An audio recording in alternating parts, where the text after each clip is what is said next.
हर बार की तरह भारत के वित्त मंत्री निर्मला सीतारमण ने इस बार भी बजट को पेश कर दिया है लोकसभा के अंदर। अब सबसे पहले देखेंगे कि बजट क्या है, बजट में किस चीज को सस्ता किया गया है, किस चीज को महंगा किया गया है, बजट में किन किन चीजों पर फोकस किया गया है। तो सबसे पहले अगर हम बात करें कि बजट क्या होता है, तो जैसे हम हमारा जेब खर्च चलाते हैं उस हिसाब से हम अपना बजट बना के रखते हैं, उसी प्रकार सरकार भी अपना बजट बनाती है। मतलब सरकार रुपए कहां से लाएगी और कहां पे खर्च करेगी, इस चीज को अपन बजट कह सकते हैं। अब बजट में किन चीजों पर सबसे ज्यादा फोकस किया गया है, किन योजनाओं पर फोकस किया गया है, किस चीज को कितना पैसा दिया गया है, उसके बारे में हम देखेंगे। तो निर्मला सीतारमण ने बजट भाषण में बजट को प्रस्तुत कर दिया है, जिसमें पक्ष ने अलग बात कही है, विपक्ष ने अलग बात कही है। तो सबसे पहले अपन देखते हैं किन किन चीजों पर ज्यादा फर्क पड़ा है। तो इनकम टैक्स बजट में न्यू टैक्स रेजिम में राहत मिली है, जिसमें आपको सीधा सा 17,500 रुपए का यहाँ पर बेनिफिट होने वाला है। सस्ता क्या हुआ है, महंगा क्या हुआ है, तो मोबाइल फोन सस्ते हुए, सोना चांदी यहाँ पर सस्ता हुआ है। अब किन चीजों को महंगा किया है ये अभी अपन देखेंगे।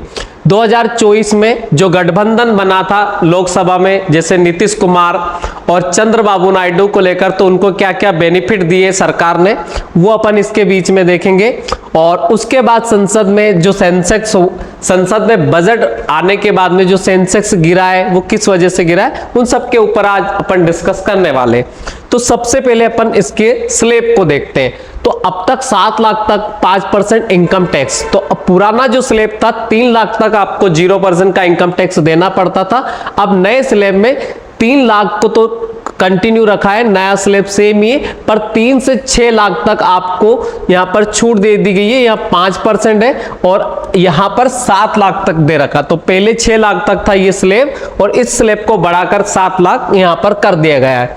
तो इसमें आपको बेनिफिट होता दिख रहा है। 6 लाख से 9 लाख में पहले 10% इनकम टैक्स लगता था, अब ये 10 लाख तक कर दिया गया। पहले 9 लाख से जो 12 लाख था उसको 10 से 12 लाख कर दिया गया, जो 12 से 15 था उसे 12 से 15 कंटिन्यू रखा गया और 15 लाख से के लिए पूरा का पूरा सेम है। तो अगर आप इन स्लैब के अंदर इनकम टैक्स पेयर के अंतर्गत आते तो यहां पर आपको सीधा सा फायदा हो रहा है और लगभग 17,500 के आसपास आपको यहां पर लाभ होने वाला है इस बजट से। अब देखते हैं आगे, अब क्या सस्ता हुआ है, क्या महंगा हुआ है ये देखते हैं। तो प्लास्टिक के जो सामान है वो महंगे हुए और मोबाइल फोन से यहां पर सस्ते हुए। तो सस्ते में देखेंगे तो फोन सस्ता हुआ है, चार्जर सस्ता हुआ है, सोना चांदी सस्ते होंगे क्योंकि इन पे लगने वाला जो टैक्स है उसमें कमी करी है सरकार ने। प्लेटिनम सस्ता हुआ है, कैंसर की जो 3 दवाएं हैं वो सस्ती हुई है और इलेक्ट्रॉनिक सामान, सोलर पैनल, रेयर मिनरल्स और फिश फीड यहां पर सस्ता हुआ है। महंगा क्या हुआ है, तो टेलीकॉम के सामान यहां पर महंगे हुए, प्लास्टिक के प्रोडक्ट यहां पर महंगे हुए। तो ये सारी चीजें सरकार ने महंगी की है, इनके ऊपर टैक्स बढ़ाया और इन पर जो लगने वाले टैक्सेस थे उनमें सरकार ने कमी की है।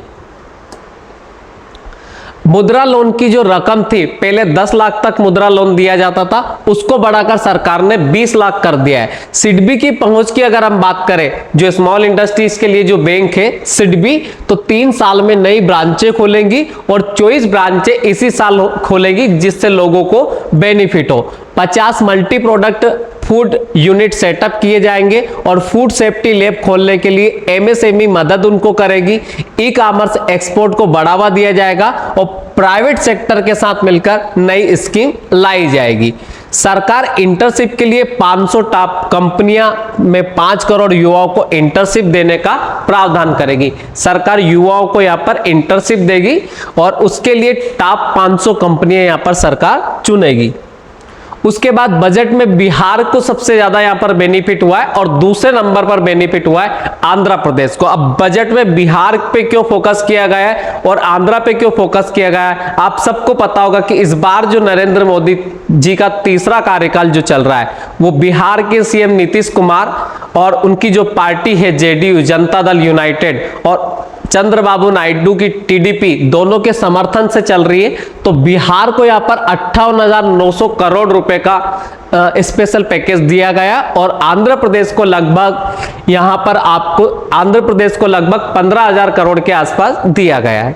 अब अगर बिहार की बात करें तो बिहार में 58,900 करोड़ रुपए दिए गए हैं, जिसमें राज्य की कई सड़क परियोजनाएं के लिए 26,000 करोड़ आवंटित किए गए। पटना से पूर्णिया, बक्सर, भागलपुर को जोड़ने वाले एक्सप्रेसवे और बोध गया, राजगीर, वैशाली, दरभंगा को जोड़ने वाले एक्सप्रेसवे बनाने की घोषणा की गई है। और बिहार के पीरनपेती में 21,400 करोड़ रुपए की लागत से 2400 मेगावाट का पावर प्रोजेक्ट लगाया जाएगा। और बाढ़ से निपटने और राहत के लिए सरकार ने यहां पर 11,500 करोड़ रुपए का प्रावधान किया है। हालांकि यहां पर स्पेशल राज्य का स्टेटस बिहार को नहीं दिया गया है, जो अनुमान लगाए जा रहे थे, पर उसके बदले में यहां पर लगभग 60,000 करोड़ रुपए सरकार ने दिए हैं। कैंसर की दवाओं पर कस्टम ड्यूटी कम कर दी, जिससे दवाएं सस्ती होंगी। और केंद्रीय मंत्री निर्मला सीतारमन ने कहा है कि मेडिसिन और मेडिकल पर जो कैंसर पेशेंट होते हैं उनको 3 दवाओं पर यहां पर छूट दी गई है और एक्सरे ट्यूब पर भी ड्यूटी घटा दी गई है। अब उद्योगों को क्या मिला है, इस चीज को समझते हैं। तो उद्योगों की अगर हम बात करें तो यहां पर उद्योगों को 100 शहरों में या उसके आसपास निवेश हेतु तैयार प्लग एंड प्ले औद्योगिक पार्क लगाए जाएंगे। राष्ट्रीय औद्योगिक कॉरिडोर विकास कार्यक्रम के अंतर्गत 12 औद्योगिक पार्कों को यहां पर मंजूरी दी जाएगी। खनिजों के लिए घरेलू उत्पादन और रिसाइकलिंग और विदेशों में महत्वपूर्ण खनिज अस्थियों का अधिग्रहण करने के लिए महत्वपूर्ण खनिज मिशन स्थापित किया जाएगा। तो ये उद्योग धंधों के लिए सरकार ने फोकस किया है। उसके बाद 1 करोड़ युवाओं को इंटर्नशिप प्रोग्राम का ऐलान किया है, मतलब 1 करोड़ युवाओं को इंटर्नशिप यहां पर दी जाएगी और 500 कंपनियों को इसके लिए चुना जाएगा। इंटर्नशिप पे इसमें 5,000 रुपए प्रति माह इंटर्नशिप भत्ता और 6,000 रुपए एक मुफ्त सहायता यहां पर दी जाएगी।